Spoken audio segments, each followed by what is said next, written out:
बिस्मिल्लाहिर्रहमानिर्रहीम। अस्सलाम वालेकुम दोस्तों, आज हम आपको सुनाने जा रहे हैं इंसान की तख्लीक और पहले नबी हजरत आदम अलैहिस्सलाम की पूरी कहानी।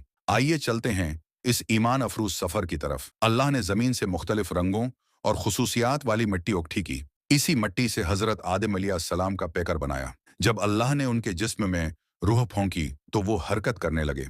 आंखें खुलें तो कायनात की खूबसूरती को पहली बार देखा। अल्लाह ने फरिश्तों को हुक्म दिया, आदम को सजदा करो। सबने सजदा किया मगर अबलीस ने गुरूर में इनकार किया।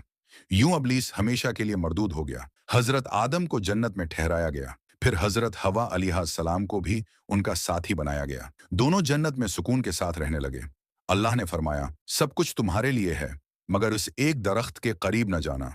अबलीस ने बहकाया, ये दरख्त हमेशा की जिंदगी और बादशाहत का है। दोनों ने दरख्त का फल खा लिया और फौरन शर्मिंदा हो गए। अल्लाह ने फरमाया, अब तुम जमीन पर जाओगे, वहां जिंदगी गुजारोगे और आजमाइशों का सामना करोगे। यूं हजरत आदम और हजरत हवा को जमीन पर भेज दिया गया। हजरत आदम ने जमीन पर खेती बाड़ी शुरू की, पहली रहाइश बनाई और अपनी औलाद को अल्लाह की बंदगी की तालीम दी। हजरत आदम के दो बेटे थे, हाबिल और काबिल।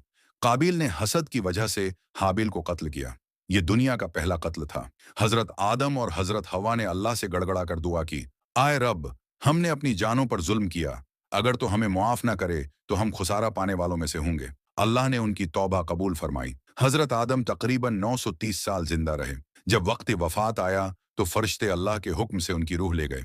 यूं इंसान के बाप और पहले नबी का सफर मुकम्मल हुआ। दोस्तों, हजरत आदम अलैहिस्सलाम की कहानी हमें यह सबक देती है कि इंसान गलती करे तो फौरन अल्लाह से माफी मांगे। अल्लाह बड़ा मेहरबान और बख्शने वाला है। अगर आपको ये वीडियो पसंद आई तो लाइक और सब्सक्राइब जरूर करें।